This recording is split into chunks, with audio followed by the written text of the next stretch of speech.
Hello everyone, welcome back to another episode of Chasing the Cup. I'm your host, Will England, and in this episode, I'm going to be reviewing the races from Talladega. I'll also go over the news, and I'm going to preview this weekend's races at the Charlotte Roval. But first, let's take a look at the results from Talladega. Chase Elliott gets his 5th win of the season and his 2nd at Talladega, followed by Ryan Blaney in 2nd, Michael McDowell in 3rd, Ross Chastain in 4th, Denny Hamlin 5th, Eric Jones in 6th, Todd Gilliland in 7th, Daniel Suarez in 8th, Austin Cindric in 9th, and Chase Briscoe rounds out the top 10. And this race was very good for Talladega standards. There was no huge big ones. There was a little bit of a pile-up early on toward the back, but it was not a wreckfest up front. There was still plenty of side-by-side 2-pi-2 racing, with occasional 3-wide. It was not going to be a single-file line up toward the top because of a protest. I guess these guys wanted to be less aggressive, so they were not making as aggressive moves during the race because of the safety concerns. But it still led to some good racing, and you don't need huge ones to get a good race at Talladega. So overall, a very good race at Talladega, and this next-gen car has a pretty good super speedway package, and at least it wasn't a disaster like the Coke 0400 at Daytona. Next up for Xfinity, AJ Allmendinger gets his first super speedway win at Talladega, followed by Sam Mayer in 2nd, Landon Castle in 3rd, Ryan Sieg in 4th, Josh Berry in 5th, Parker Kligerman in 6th, Ty Gibbs in 7th, Daniel Hemrick in 8th, Brandon Jones in 9th, and Noah Gragson rounds out the top 10. And this race was also very good. The Xfinity plate package is very good, and although the Cup race had some DNFs, the Xfinity race had 0 DNFs. Everyone from AJ Allmendinger to Mason Massey in 38th finished this race. That has to be like the first time ever, or one of the few times ever, that there's never been a DNF in a Talladega race. But it still was pretty entertaining to watch, and overall it was still a very good race at Talladega without the chaos. And now let's take a 180 and take a look at the trucks. Matt DiBenedetto finally gets his first National Series win in the NASCAR Camping World Truck Series by winning at Talladega, followed by Ben Rhodes in 2nd. Brett Holmes comes up short in 3rd after the caution came out, and Ben Rhodes was ahead of him as well. Ryan Preece finishes 4th, Christian Eckes finishes 5th, Haley Deegan gets her 3rd top 10 and her 2nd this season, which is the first time that a female has finished in the top 10 twice in a year in the National Series since Danica Patrick did in 2015. Chase Purdy finishes 7th.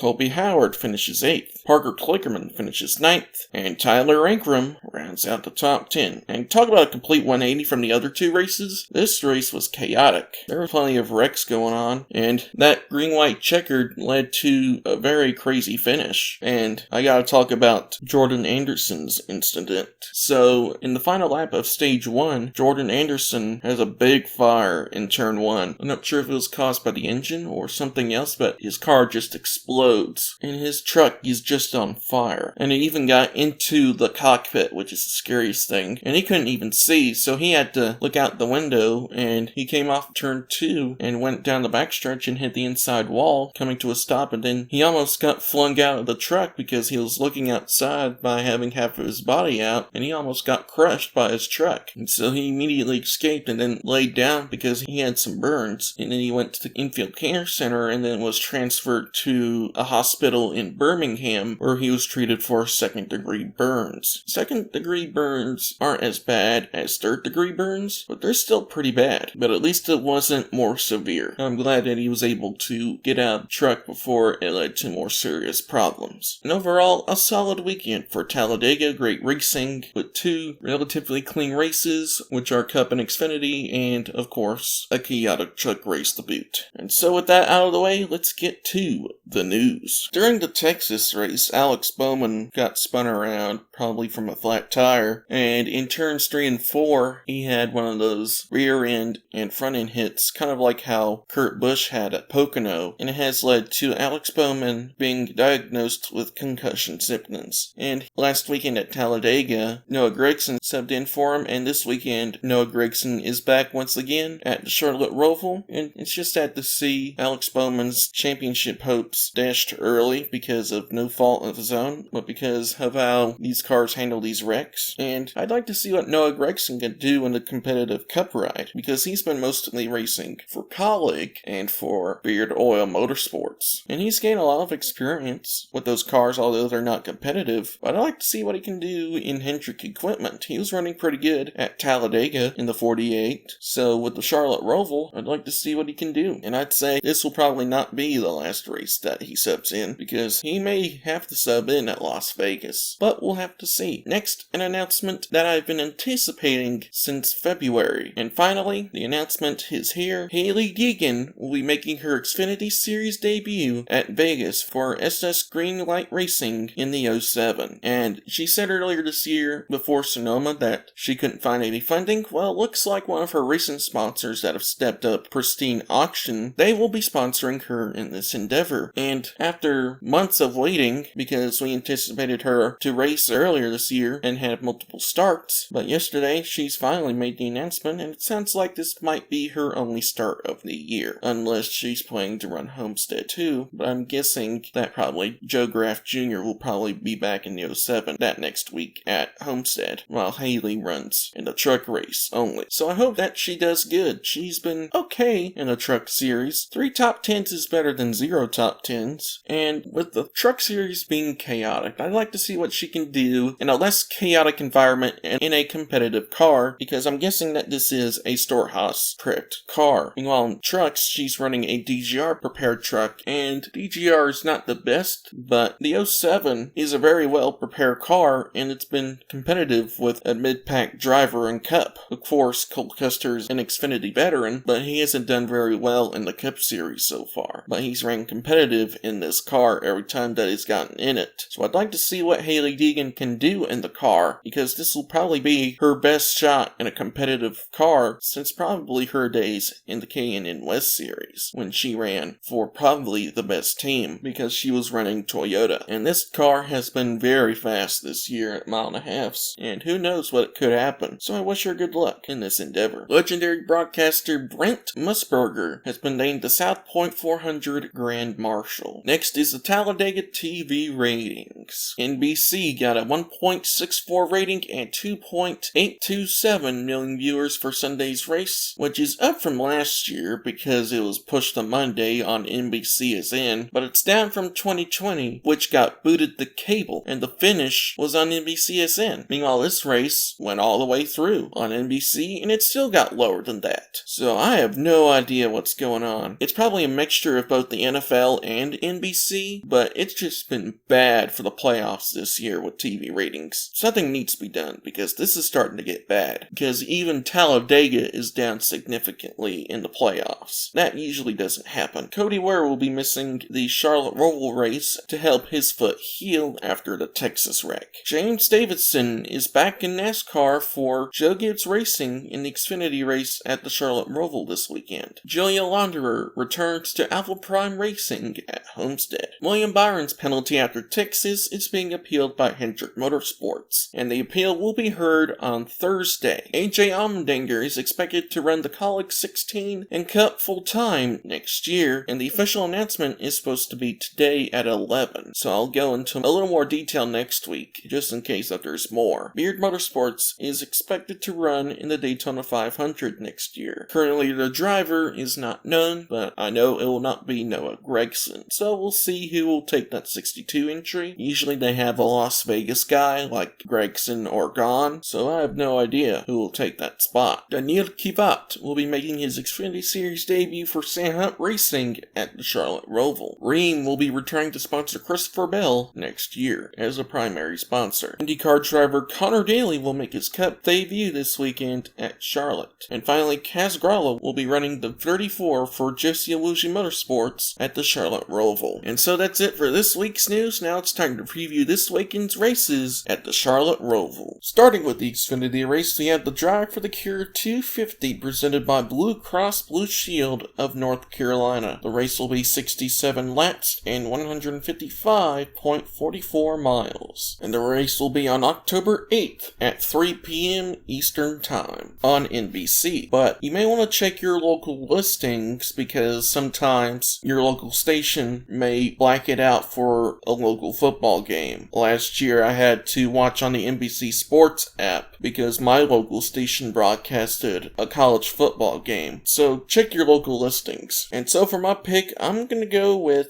Myatt Snider. Myatt Snider has been fast on the road courses in that Jordan Anderson number 31, and I think after those burns, I think Jordan will finally become a winner as an owner. I think Myatt Snider will win at the Charlotte Roval. And coming into that race, AJ Allmendinger and Noah Gragson have been the only ones to advance to the next round. Meanwhile, Ty Gibbs is 49 points above the cut line, Austin Hill's 43 points above the cut line, Josh Berry is 27 points above, Justin Allgaier is 25 points above, Sam Mayer is 12 points above, Sieg is 6 points above, Hemrick is 6 points below, Herbst is 10 points below, Jones is 10 points below, and Clements is 47 points below. So it'll be a little tight toward the cut line, and it's according to how these guys are on the cut line run this weekend, which will determine if they advance or not. And finally, for the Cup race, we have the Bank of America Roval 400. The race will be 109 laps and 252.88 miles. And the race will be on October 9th at 2 p.m. Eastern Time. And now let's take a look at the weather for the Cup race. On Sunday, it'll be mostly sunny with a high of 69 degrees. Winds will be southeast at 5 miles per hour, and there's a chance of rain of 6%. So no rain, and it'll be mostly sunny. And it'll be a little cool, and it won't be blazing hot, but it'll be sunny. And so coming into this race, let's take a look at the playoff standings. Chase Elliott so far has been the only driver to advance to the round of 8, getting that win at Talladega. Ryan Blaney is in second